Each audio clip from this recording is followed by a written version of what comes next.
فاللهم يا رب ارزقنا رزقا حلالا طيبا، ثم بارك لنا فيه، ومن علينا بالخشوع في الصلاة والدعاء، وبالجد والإتقان في العمل والبناء. ازيكم عاملين ايه؟ يا رب تكونوا بخير. رجعت لكم بقى النهارده في فيديو جديد، فيديو بقى المشتريات كده بتاعه الاسبوع. قعدت كده بصيت عندي بقى وشفت ايه الحاجات اللي لازماني وكده، وبعدين نزلت على السوق على طول اشتريت كل الحاجات اللي انا كنت عاوزاها. بس الاول بقى قبل ما نبدا في تفاصيل الفيديو كده ونقعد نرغي بقى كتير، ما تنسوش تعملوا لايك وكمان تشتركوا في القناه وتفعلوا زر الجرس علشان يوصل لكم كل الفيديوهات اللي انا بنزلها. وكمان لو انتوا جداد معايا في القناه نورتوني وشرفتوني، خدوا جوله كده برضو في القناه وان شاء الله هتلاقوا فيديوهات حلوه جدا هتعجبكم. واهم حاجه بقى ما تنسوش تكتبوا لي تحت تعليق كده حلو، لان حقيقه تعليقاتكم بتفرحني جدا جدا جدا، وكمان بتخليني كده اتشجع واصور معاكم فيديوهات كتير. زي ما قلت لكم كده بقى الفيديو النهارده هشارك معاكم كل المشتريات اللي انا اشتريتها من السوق. طبعا الايام دي بقى موسم البصل كمان. بصوا عايزه اقول لكم ان السوق اصلا كله مليان بصل، فقلت برضه اما اشتري كده شويه بحيث ان انا اخزنهم، وشويه برضه ابدا ان انا استخدمهم يعني وكده احطهم عندي في المطبخ. كمان الخضار شكله بصوا حلو قوي قوي، كل الخضروات بصراحه اللي موجوده. انا كنت عاوزه اشتري كل الخضروات اللي موجوده اصلا في السوق، بس عندي الولاد ربنا يهديهم يا رب ويهدي ولادنا كلهم ما بيشجعوش الخضار قوي، يعني انا بجيبه اكله انا بس. فعارفين لما بطبخه كده مره خلاص بزهق منه بقى، مش ببقى عاوزه اكله تاني يوم. حتى بقيت بطبخ لي انا شويه صغيرين كده على قدي، بحيث برضه ابدا ان انا اكل الخضروات. وانتوا عارفين طبعا انا بدخل الخضروات كده للولاد في اي وصفه بعملها كده. كنت شاركت معاكم كده كام وصفه بدخل لهم الخضار كده من غير ما ياخدوا بالهم، بحيث برضه ان هم ياخدوا الفايده بتاعته. طبعا طالما رايحين السوق اهم حاجه لازم اشتريها، اول حاجه صراحه بروح عليها على طول هو البطيخ، لان حقيقي بحب البطيخ جدا جدا جدا. يعني انا اصلا بستنى الصيف علشان اروح اجيب البطيخ. بصراحه كانت البطيخه كمان حلوه جدا، هي كانت صغيره شويه بس بصراحه طعمها كان حلو قوي، وكمان كانت حمراء وحلوه جدا. فاشتريتها كده والولاد حتى انبسطوا بيها جدا. ابني بيقول لي الله البطيخه جميله قوي، برافو عليك يا ماما ان انت جبت لنا بطيخه مسكره كده وحلو. لان قبل كده كنت جايبه واحده يعني اول ما البطيخ بدا يطلع وكده ما كانتش حلوه قوي، فما كانش مبسوط منها. فالمره دي بقى انبسط قوي بصراحه ان طعمها حلو. نبدا بقى اول حاجه كده بالخضار. انا بجيب كده خضار شويه صغيرين على قد اللي انا هستخدمهم، وببدا ان انا احطهم في اكياس التلاجة اللي انتوا شايفينها دي، وبسيبها بقى في التلاجة. ممكن تقعد معايا اسبوع 10 ايام ما بيحصل لهاش اي حاجه. اهم حاجه بس لو فيها ورق مثلا دبلان او حاجه تبداوا ان انتوا تشيلوه منها، يعني عشان برضو ما يبوظش بقيه الورق اللي موجود وكده. كمان الحته اللي تحت ديت هي الحاجه اللي هم بيبقوا رابطين بيها اصلا الخضار كله يعني مع بعض، فانا ما شلتهاش بصراحه، قلت اخليها لما اجي استخدم بعد كده منه ببدا ان انا اشيلها. وبحطهم في التلاجة زي ما بقول لكم، ممكن يقعدوا معايا اسبوع او 10 ايام. اخد مثلا على قد السلطه مثلا لو عامله محشي اخد اللي انا عاوزاه، وبسيب الباقي برضو كده في التلاجة في الباب كده بتاع التلاجة بحطه بقى، وببقى عارفة خلاص ان ده كيس الخضروات مثلا اللي موجود عندي. كمان بقى بعد كده اشتريت شوية من البصل. طبعا زي ما بقول لكم بقى الايام دي موسم البصل، فالبصل اصلا مالي الدنيا بصراحة عندنا جدا. فجبت بقى شوية كده، قلت شوية ابدأ ان انا اقطعهم واحطهم كده عندي، وبعدين الباقي برضو ايه هبدأ ان انا انشره كده لحد ما ينشف، لان زي ما انتم شايفين هو لسه برضو ايه طري شوية. إيه التربو بقى اللي موجود عندي. بصوا انا لما جيت اتجوزت كنت جايبة تربو اللي هو بصوا ادراك كده، بس كان مقفل من كل حته خالص. فكنت لما بحط فيه البصل او البطاطس او توم او اي حاجه يعني للخزين وكده، كنت بحس انها في الحر بالذات بتبوظ معايا بسرعه قوي، يعني ما بتكملش حتى معايا الاسبوع مثلا والاقي البطاطس بدات انها تبوظ وكده. فجبت بقى ايه الباسكت الصغير اللي انتوا شايفينه ده، جبت منه 3 وعملته ده بقى ايه انا التربو ده التربو بقى بتاعي. بدات كده احط مثلا فيه البصل، احط فيه البطاطس، احط فيه التوم، بيبقى مفتح بقى زي ما انتوا شايفين كده من كل ناحيه يعني، فما بيبوظش الحاجه معايا بسرعه. فحقيقي كانت فكرته حلوه. ان شاء الله برضه عايزه اجيب تربو يعني كبير شويه بقى عشان ياخد برضه معايا كميه كبيره شويه، بس لسه قلت قدام شويه. الباسكت دوت بصراحه مكفيني يعني، فقلت خلي بقى ايه التربو للخطه الجايه ان شاء الله. انتوا عارفين احنا كل شهر كده بنعمل خطه ونشتري حاجه جديده.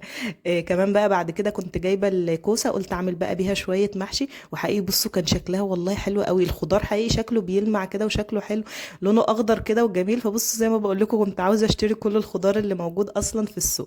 الكوسه بقى لما باجي اقورها طبعا من فوق كده بتبقى ضيقه قوي قوي، فكانت بصوا بتبوظ معايا على طول وبتبدا تتكسر كده مني. فانا جات لي بقى فكره، بصوا لازم نبتكر كده مع بعضينا. فبدات ان انا اقورها من ورا، يعني من الناحيه اللي ورا، مش ان احنا اصلا بنقور منها، بفتح منها كده وببدا ان انا اقورها، بتبقى سهله لا بتتقطع مني ولا بتتخرم ولا بيكون فيها اي حاجه، وبتكون سهله كده معايا في التقوير، وببدا ان انا الفها على ايدي كده، والله ما بيبقاش فيها اي حاجه. حتى انا وريتكم واحده دلوقتي، بصوا مش باقي فيها اي حاجه خالص، وطريه وجميله وسهله بقى. يعني عارفين اللي هو ايه، ما نبوظش كتير كده من الكوسه، لان انا كنت من الناس اللي ببوظ كتير قوي بصراحه. إيه كمان البدنجان طبعا كنت ببهدله يعني. بس طريقه الكوسه دي حقيقي حلوه جدا، جربوها برضو هتعجبكم. انا زي ما بقول لكم والله انا كنت برضو ببوظ منه كتير كده، يعني مش برميه، بحطه برضو في المحشي، بس شكل الصينيه بقى ما بتكونش شكلها كويس، ان في كذا واحده كده مفتوحه، لا الشكل بتاعها بصراحه ما كانش بيبقى كويس. لما جربت بقى الفكره ان انا اقوره من ورا كده من الناحيه التانية، بقت معايا حلوه قوي قوي قوي، والصينيه كده بيبقى شكلها كمان جميل. هي الخضار بقى كمان اللي اشتريته بعد كده هي الفاصوليا، وانا برضو بحبها قوي قوي. بصوا بصراحه انا بحب كل الخضار، هي الحاجه الوحيده بس اللي ما كنتش باكلها بصراحه هي كانت السبانخ، يعني ما كنتش بحبها قوي، بس بصراحه بقيت بعشقها. يعني لما بقيت اجيبها كده بعد ما اتجوزت وبدات ان انا اطبخها وكده، وكمان بحطها حتى للولاد كده لما باجي اعمل حواوشي او حاجه بشوحها برضو مع اللحمه كده. بصوا ما بياخدوش بالهم اصلا منها، بس بياخدوا الفايده بتاعتها. زي ما قلت لكم اهم حاجه ان احنا نحط لهم الفايده بتاعه الحاجه. بس انا بصراحه بحب الخضار كله في العموم، يعني حتى جبت الفاصوليا دي وقلت برضو انا هبقى اعملها ليا كده، انا بحبها. وساعات بقى بصوا بفرمها قوي قوي قوي، وبحطها برضو للولاد ايه في الاكل كده، ما بين الاكل مثلا حاجه بيحبوها او كده بحطها لهم فيها، بحيث بس ان هم ياخدوا الفايده بتاعتها. بس ان انا اطبخها لهم كده طبيخ في صلصه ورز وكده، لا ما بيرضوش ياكلوها خالص، خصوصا ابني الصغير ده ربنا يهديه يا رب، طلع عيني بصراحه في الاكل. فبحاول برضو ان انا احط له الفايده في الاكل كده في حاجه هو بيحبها. لو وصلتوا بقى معايا في الفيديو للجزء ده ولسه ما عملتوش اللايك، انزلوا بسرعه بقى حط اللايك عشان لسه هنكمل الفيديو، وفي حاجات كتير كده عاوزه اتكلم معاكم فيها. وكمان ان شاء الله ناويه كده اعمل لكم بقى روتين جامد قوي قوي قوي في المطبخ، بقى هنجدد شويه حاجات ان شاء الله قبل العيد. هنغير بقى الورق الابيض اللي اشتكى مني على الرخامه ده بيقول لي شيليني بقى حرام عليكي. ان شاء الله والله جبت ورق جديد كده برضو حلو قوي هوريه لكم.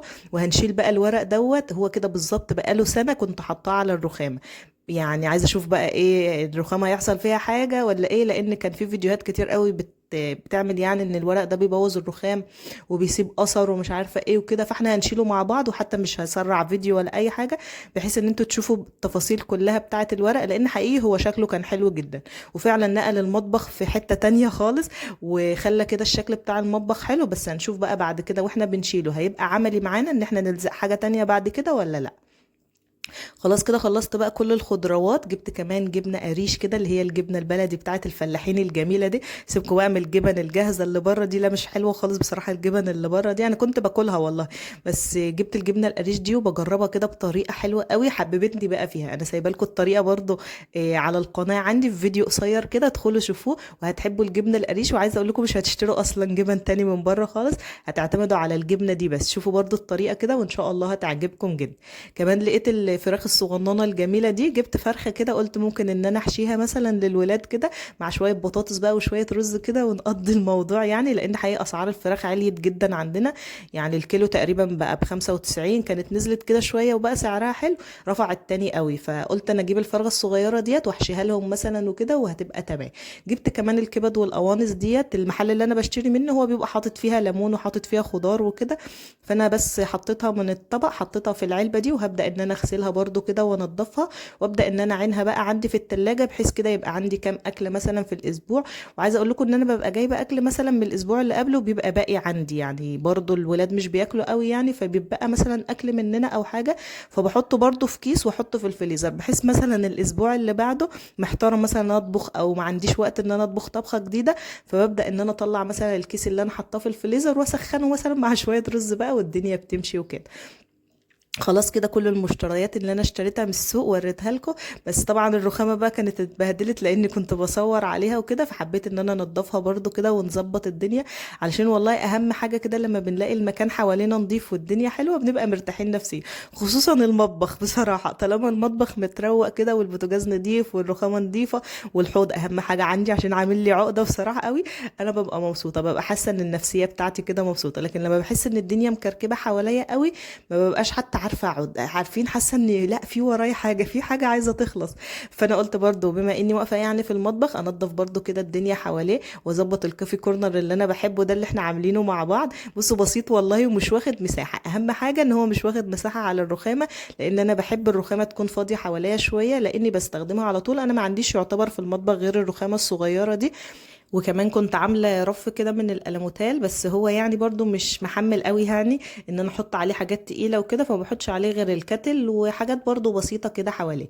كده خلاص الفيديو بتاعي يكون خلص، وخلصنا كده الروتين بتاع النهارده، روتين المشتريات. زي ما بقول لكم انا قعدت الاول كده وشفت ايه الحاجات اللي ناقصه عندي، وبدات ان انا انزل بقى واشتري. في حاجات برضو موجوده عندي وكده، فقلت خلاص الاسبوع مثلا اللي بعده ممكن ان انا اشتريها، الحاجه اللي تخلص عندي انزل ان انا اشتريها كل اسبوع. يعني انا بشتري مشتريات البيت عندي كل اسبوع. يا رب يكون الفيديو النهارده عجبكم. ما تنسوش بقى تعملوا لايك، وكمان تشتركوا في القناه وتفعلوا الجرس علشان يوصل لكم كل الفيديوهات اللي انا بنزلها.